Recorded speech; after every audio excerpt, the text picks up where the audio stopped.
Selamat datang ke kelas sains bersama Cikgu Siti. Macam biasa kelas online kita duduk di tempat yang senyap. Jangan makan, pakai pakaian yang tertib. Okay, sentiasa on video kamera dan mikrofon tutup apabila cikgu sedang mengajar. Okay, kita dah belajar sebelum ni kemahiran proses sains. Kita dah belajar tentang memerhati. Kita dah belajar tentang mengelas, kita dah belajar tentang mengukur dan menggunakan nombor, kita dah belajar membuat inference, kita dah belajar meramal, dan kita dah belajar berkomunikasi. Banyak awak dah belajar dah ni. Ni semua kita dah belajar pada tahun 1, tahun 2 dan tahun 3. Dan pada tahun 4 awak dah belajar. Awak dah belajar apa ni? Memerhati semua ni, awak dah belajar membuat inference, mengelas, komunikasi. Ingat tak dah belajar semua ni? Ingat cikgu. Alhamdulillah. Okey, ni kita dah belajar kan? Menggunakan perhubungan ruang dan masa kita dah belajar. Cikgu recap sikit. So ni kita dah belajar. Dan hari ini kita akan belajar apa? Kita dah belajar menggunakan perhubungan ruang dan masa minggu sebelum ini. Dan hari ini kita akan belajar apa? Mentafsir data. Okey? So ni mentafsir data ni. Okey. Cikgu. Ya? Nampak ke? Kenapa saya cuma datang ke kelas sains je? Awak tak nampak yang cikgu tulis mentafsir data ni? Tak ada? Tak ada cikgu. Saya pun tak nampak cikgu. Saya pun tak nampak. Tak nampak? Sekarang nampak? Sekarang ada nampak.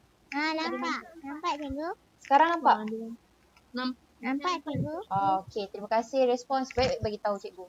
Okey, so kita akan belajar tentang mentafsir data. Apa ni mentafsir data ni cikgu? Okey, mentafsir data ialah, siapa boleh baca?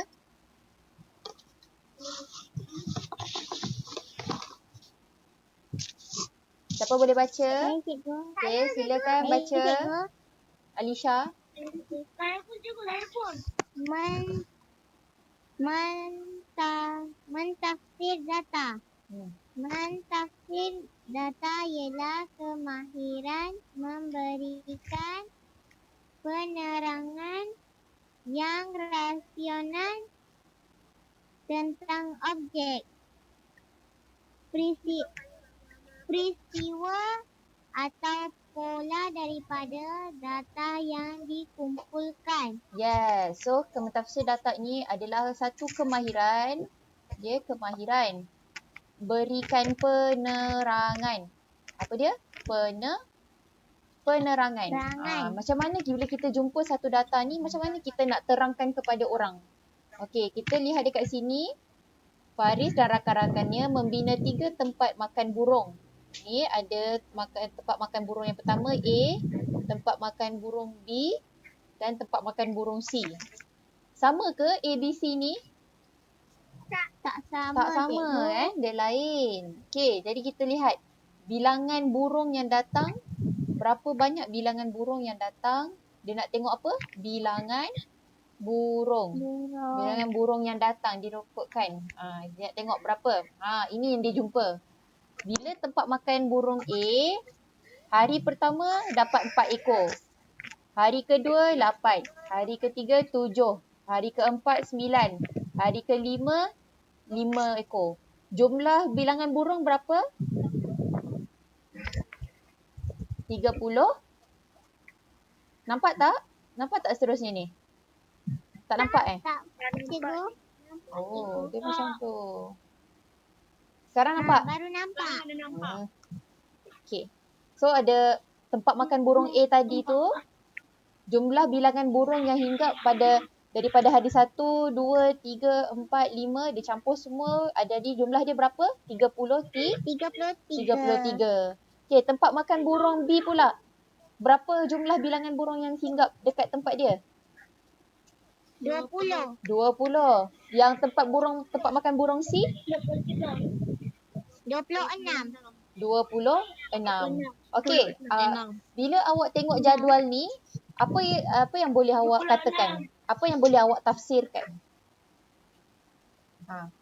Apa yang awak boleh beritahu daripada yang awak tengok jadual yang ada banyak-banyak nombor ni?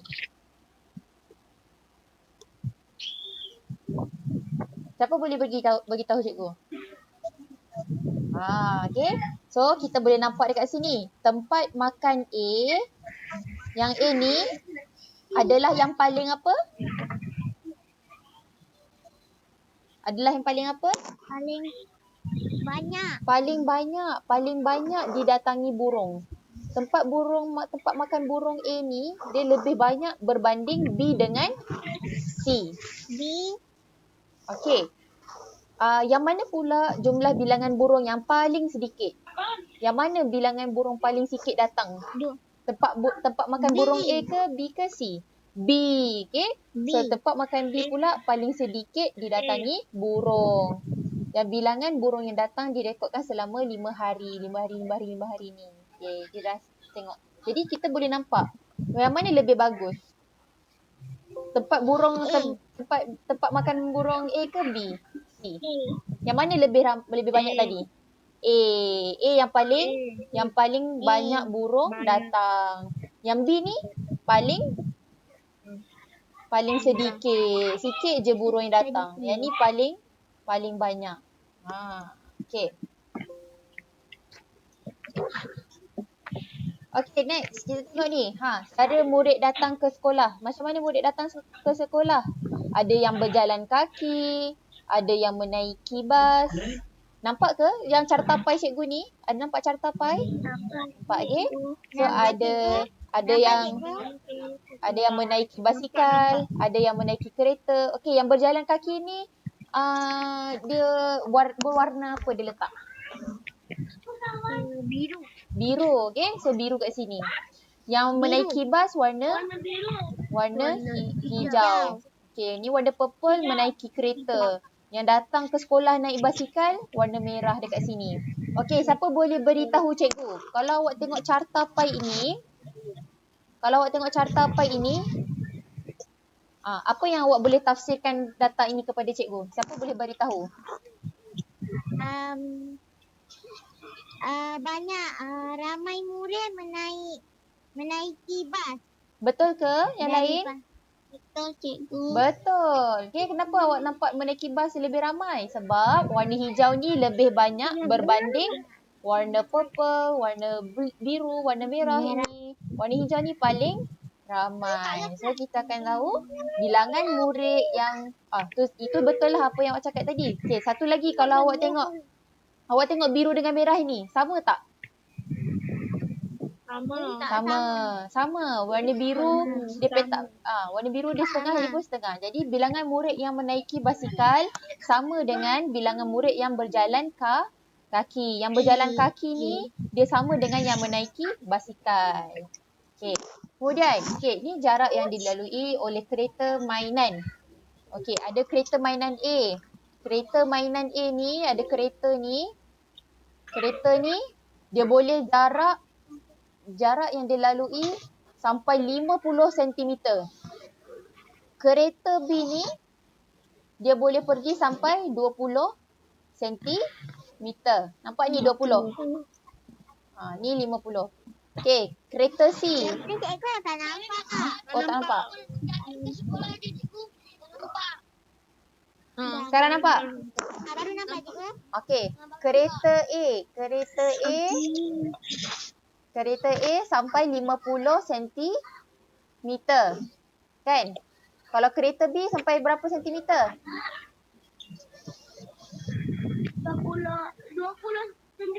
20 cm. Kereta C 40 cm. 40 cm. Kita boleh tulis juga kat sini 40 cm.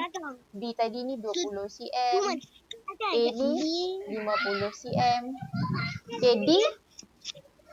D 30 cm. D sama tak? 30 cm. E? 10 cm. Okay. So, bila awak tengok ni, apa yang awak boleh tafsirkan kepada cikgu?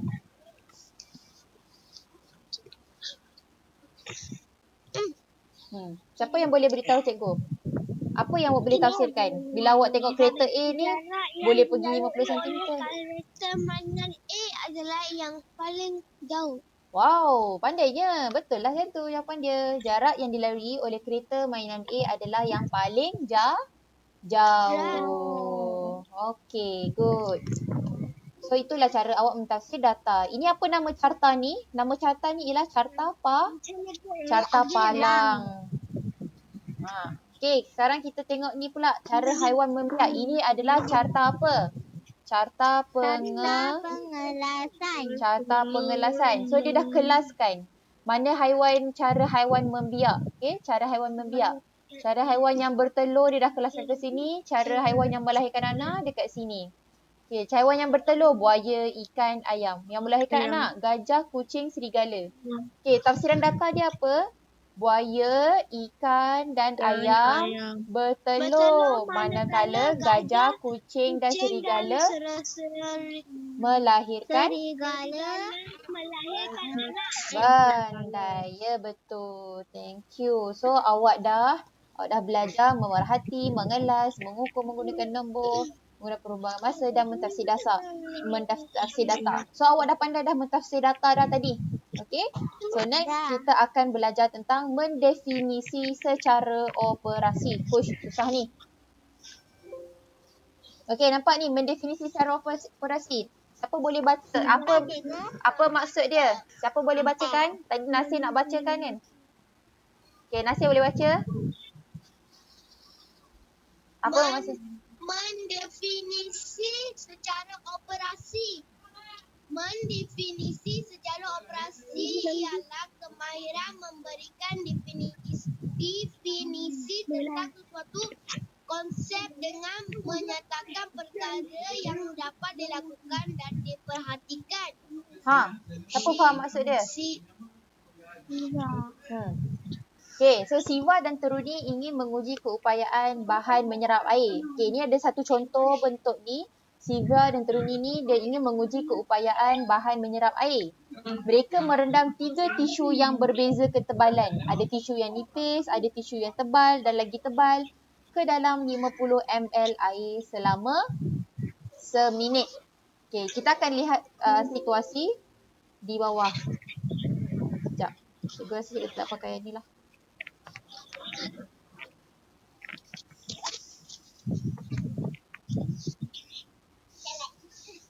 Okay, nampak yang cikgu tunjuk ni? Sekejap tengah presenting. Okay, nampak? Nampak cikgu. Okay. Nampak cikgu. Okay, so kita dah mentafsir data. Ni dah. Mendefinisi secara operasi. Okay, so dia adalah satu kemahiran memberikan definisi tentang sesuatu konsep. Dan dengan menyatakan perkara yang dapat dilakukan dan diperhatikan. Okay, kita tengok Siva dengan Teruni. Dia nak uji ketebalan tisu. Dan dia nak uji keupayaan bahan menyerap air. So kalau bahan seperti tisu ni dia nak tengok sejauh mana dia boleh menyerap air. So cikgu, bagaimanakah keupayaan bahan menyerap air boleh didefinisikan? So cikgu dia kata apa? Lihat air di dalam bikar. Apakah yang kamu dapat ukur? Okay, lihat pada dalam bikar. Saya boleh mengukur isi padu air yang tinggal di dalam bikar. Jadi definisi secara operasi keupayaan bahan menyerap air ialah isi padu air yang tinggal di dalam bikar. Okey, kalau kita nak tahu ketebalan, kalau kita nak tahu keupayaan sesuatu bahan ini dapat menyerap air, macam mana kita nak tahu? Kita letakkan tisu ni ke dalam air, betul? Okey, kita letakkan tisu air ke dalam air ni. Kemudian kita nak uji apa? Kita nak tengok apa? Kita nak tengok isi padu air yang tinggal dekat dalam bikar. Kalau masih banyak air yang tinggal dekat dalam bikar, apa maksud dia? Bahan ini dia boleh serap sikit sahaja air. Faham tak? Jo, dengan ketebalan tisu yang nipis macam ni, nampak nipis kan? Nampak cikgu.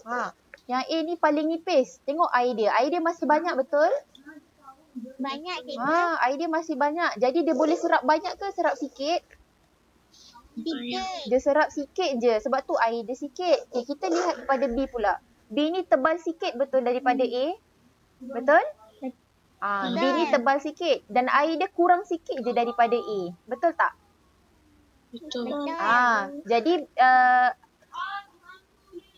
siapa tu? Jadi tisu B ni dia serap lebih banyak air berbanding A ataupun lebih sedikit berbanding A? Banyak. Lebih banyak, betul. Banyak. Tisu B dia boleh menyerap air lebih banyak berbanding tisu A. Okey, awak lihat pula tisu C. Tisu C, air dia tinggal berapa je? Sikit, betul? Sikit je. Paling sikit. Jadi tisu C ini boleh menyerap air lebih Air banyak. betul, paling banyak berbanding B dengan A. Okey, so nampaknya tisu dalam bikar C ni menyerap air paling banyak. Cikgu, bagaimanakah keupayaan bahan menyerap air paling tinggi boleh didefinisi secara operasi? Okey, kita tengok dekat sini. Macam mana dia buat definisi secara operasi? Okey, definisi secara operasi, keupayaan bahan menyerap air paling tinggi kita lihat melalui apa? Isi padu air yang tinggal paling sedikit di dalam bikar. Jadi maksudnya dekat sini, kalau isi padu air yang tinggal paling sedikit dalam bikar, itu maksudnya keupayaan bahan ini menyerap air adalah yang paling tinggi. Tisu ini dia boleh menyerap air yang paling tinggi. Macam tu kita buat definisi secara operasi. Okey, contohnya bila awak melihat pertumbuhan pokok kacang hijau. Okey, ini salah satu awak pernah buat tak? Letak kacang hijau dekat dalam petik kapas. Pernah buat kan? Pernah. So awak dah tahu dah. Bila kita buat, dia akan tumbuh macam ni. Dan kita akan rekodkan bilangan daun dan ketinggian pokok tersebut. Jadi apakah definisi secara operasi pertumbuhan pokok kacang hijau? Definisi secara operasi pertumbuhan pokok kacang hijau adalah berdasarkan bilangan daun dan ketinggian pokok tersebut. Maksudnya kalau ada daun, pokok jadi tinggi, pokok tu sebenarnya tumbuh tak? Pokok tersebut tumbuh tak? Kalau pokok tu dia ada daun, dia ada tinggi dia ada ketinggian dia dan dia ada tumbuh daun. Pokok tu tumbuh tak? Macam ni kita nak tahu. Pokok itu tumbuh. Pokok itu tumbuh bila ada daun dan bila dia dah tinggi. Kalau pokok tu tak ada daun, dia tak ada tinggi. Adakah pokok itu tumbuh? Tak, pokok itu tak tumbuh. Pokok itu tak tumbuh. Kalau tak ada daun, tak ada ketinggian, pokok kacang hijau tak tumbuh. Boleh tak? Ada siapa-siapa yang tak faham tak kat sini? Siapa tak faham? Angkat tangan. Okey, Mukarram. Okey, tak apa. Okey, dekat sini kita nak tahu definisi secara operasi pertumbuhan pokok kacang hijau. Okey, kita nak tengok apa? Pertumbuhan pokok kacang hijau. Okey, macam mana kita nak tahu pokok kacang hijau ni tumbuh ke tidak? Macam mana kita nak tahu? Kita nak tahu ada tak daun dia? Ada tak? Pokoknya dia tinggi tak? Macam tu.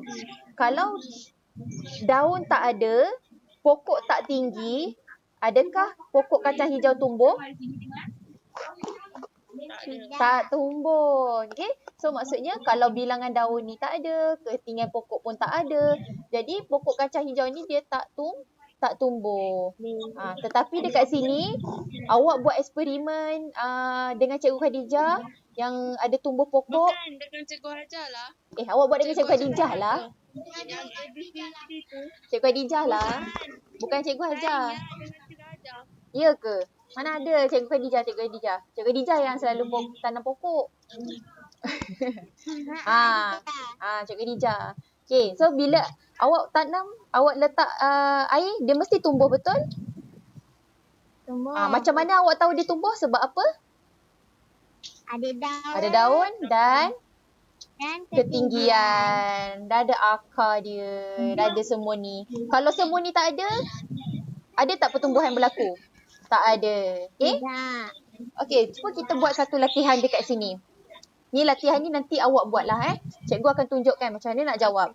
Okay, latihan pertama ni. Jadual di bawah menunjukkan rekod tinggi dan jisim seorang bayi selama 4 bulan.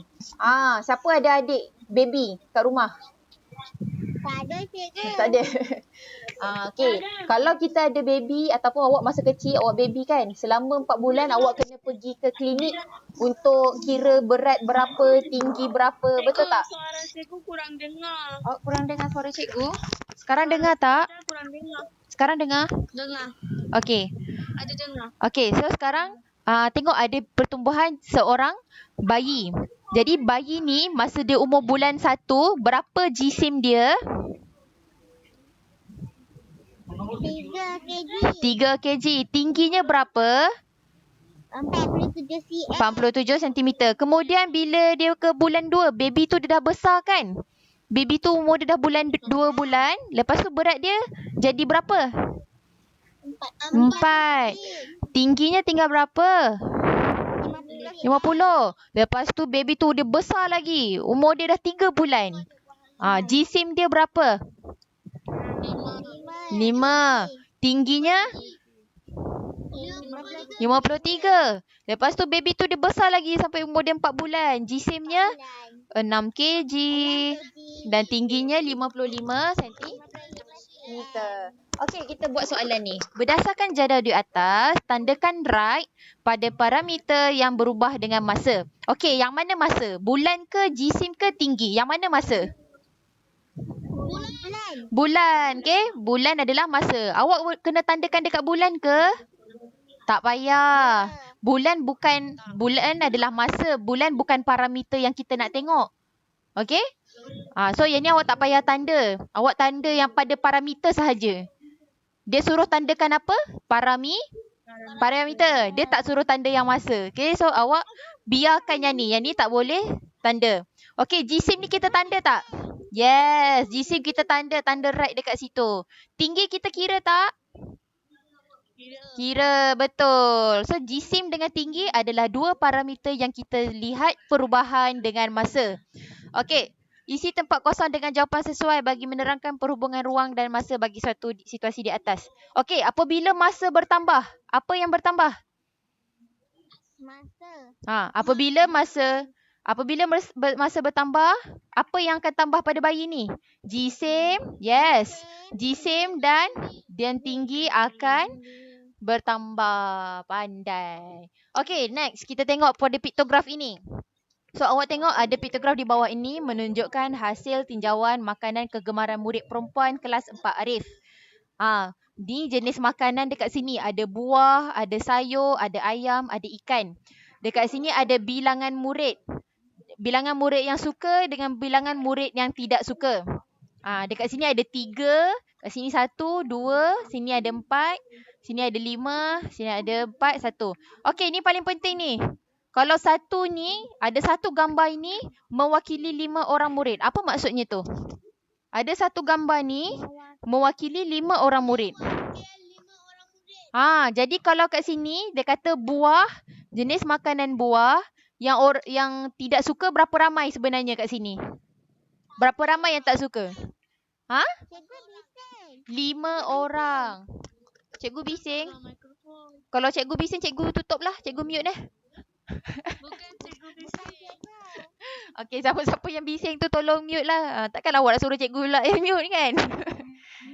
Okey. So, yang tidak suka adalah 5 orang. Tengok, saya tulis kat sini. Mewakili 5 orang murid untuk satu gambar. Jadi, setiap satu gambar yang awak nampak ini, kita kena darab dengan Sofia, tolong tutup. Okay, thank you Sofia. Sofia tak pay attention. Sofia nak tengok cerita lain tu. Sofia? Are you there? Okay. So dekat sini, tidak suka 5 orang. Siapa pula tu? Okay, 5 orang. Marah abang pula. Okay, so 5 orang kat sini. Tidak suka. Okay, dekat sini berapa orang yang suka buah? 3 orang. Saya cikgu. 5. Ni bukan 3 orang. Dia kata satu ni ada berapa orang murid? Sebenarnya? 5. 5. So satu ni 5 tambah 5 tambah 5 berapa? 30. Ha? 5 tambah 5 tambah 5 berapa? Bukan 15 15. orang. 15 orang yang suka makan buah. Yang tidak suka makan buah berapa orang? 5 orang. Okey, berapa orang yang suka makan sayur? 5 tambah 5. 10. 10.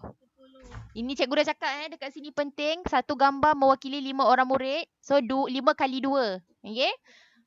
Berapa orang yang tidak suka makan sayur? Berapa orang ini tidak suka makan sayur? 20. 20. Bagus. Berapa orang yang suka makan ayam? 25 orang. 25. Bagus. Berapa orang yang tidak suka makan ayam? Kosong. Berapa orang yang suka makan ikan? 20. 20. Bagus. Berapa orang yang tak suka ikan? 5. 5. Okey, so awak dah nampak ni Okey, bila dia cukup cakap macam ni mewakili 5 orang, kita kena berhati-hati dengan soalan macam ni. Okey, lihat berdasarkan piktograf di atas. A. Ya? Siapa tu? Cikgu yang atas saya tak faham, cikgu. Atas mana ni? Atas ni? Tak faham seluruh? Okey, ni cuma bagi tahu berapa orang murid yang suka makan buah dan siapa yang tak suka makan buah. Berapa ramai yang tidak suka makan sayur, berapa ramai yang suka makan sayur. Tu je. Itu je Alisha. Yang sekarang ini kita kena tahu. Kira tu. Dia kata kat sini mewakili 5 orang murid. Satu gambar ini mewakili berapa orang? 5 orang. So bila awak nampak satu gambar, maksudnya ada 5 orang ni yang tak suka makan ikan. Sini ada 5 orang yang tak suka makan ikan. Kalau dekat sini, berapa orang yang tak suka berapa orang yang suka makan sayur? 10. 10. Betul. 5 tambah 5 kan? Dia 5 kena kali dengan 2. Awak nampak 2. Faham Alisha? Okey. Cikgu. Yang lain faham Mukarram faham Faham. Okey. Kita lihat pula pada soalan A. Apakah makanan yang paling digemari oleh murid kelas 4 Arif? Digemari apa maksud digemari? Paling suka. Paling suka. Mukarram dah jawab tadi. Ramai suka makan benda tu. Apa benda? Apakah makanan itu? Ayam. Ayam. Bagus. Salah pula. Ayam kan? So cikgu tak letak jawapan nanti awak jawab sendiri. Okey, B. Apakah makanan yang paling tidak disukai oleh murid kelas ini? Yang paling tak suka? Sayur. Betul. Dia tidak suka. Paling ramai. Paling tidak suka. Okey. Tengok last soalan. Berapa ramaikah murid yang menggemari ikan? Berapa ramai murid yang suka ikan? 20. 20. Bagus. Okay, Mukarram dah faham. Alhamdulillah. Okay. So, yang ni awak akan buat latihan tu sendiri. Okay, seterusnya cikgu akan buat kemahiran proses sains. Dah habis. Itu saja. Okay. Yelah nanti banyak-banyak kan ada yang data habis lah. Lepas tu kan ada yang terkeluar lah. Ada yang bosan dengan cikgu nanti. Okay. Tak apa, kita buat ni dulu. Okay, kita buat ni dulu. Ada cikgu punya kerja minggu sebelum ni pun ada yang tak hantar. So, bolehlah buat kan. So, minggu yang sebelum ini. Yang mengelas dan mengerti. Ya? Wow. Okay, semua tu saja. So, 2 ni cikgu akan bagi dekat dalam kelas Suara cikgu kurang dengar. Cikgu akan beri 2 latihan ini di dalam kelas awak. Okay. Yang ni pandai-pandai lah awak lukis muka orang. Awak lukis muka je. Tak payah lukis tudung-tudung ke semua ni. Okay, terima kasih semua. Kita ambil gambar sikit. Boleh. Ambil gambar sikit. Assalamualaikum. Alah, nak pergi dah ke Alisha? Alah, Alisha. Tak dengar suara cikgu. Tak dengar. Kurang dengar. Okay, jom. Ambil gambar. 1, 2, 3. Mana tahu. Okay. Nasir baca doa. Wal asri. Alah, lambatlah Nasir. Okay. 1, 2, 3. Okay. Doa Nasir. Baca doa. Wal asri. Bismillahirrahmanirrahim. Wal asri Hafi innal insana lafi khusr illa alladhina amanu wa amilus solihati wa tawasaw bis sabri.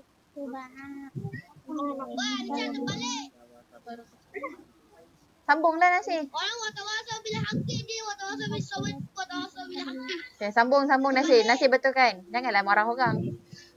Ha. Bismillahirrahmanirrahim.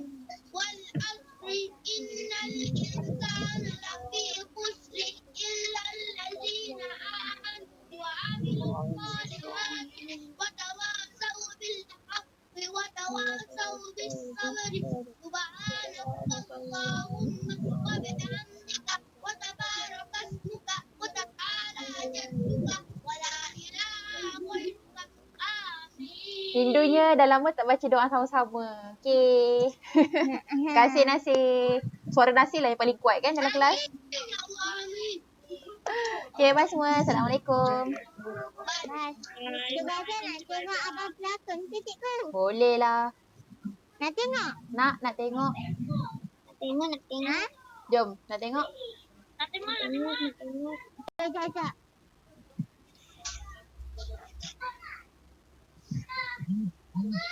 Pelakon cerita apa, Lisa? Cikgu ada dah hantar gambar. Ha. Cepatnya. Laju kan? Pelakon apa?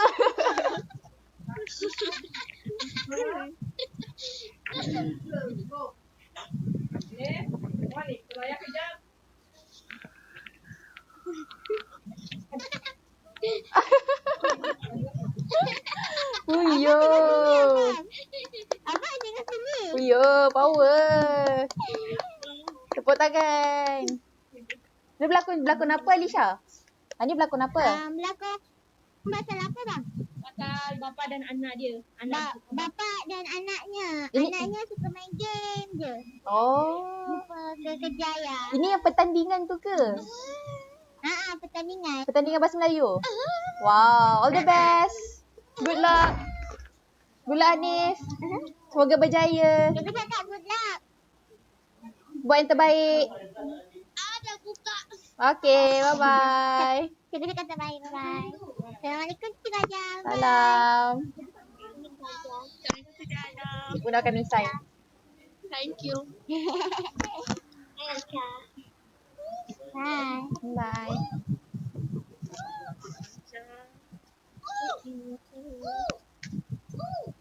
Bye, Jaja. Okay, bye Bukarang. Bye. Bye burung. Bye Sofia. Sofia nampak rambut lah Sofia. Nampak rambut. Dia tutup. Careful tau. Okay? Bye Sofi. Assalamualaikum Cikgu. Salam.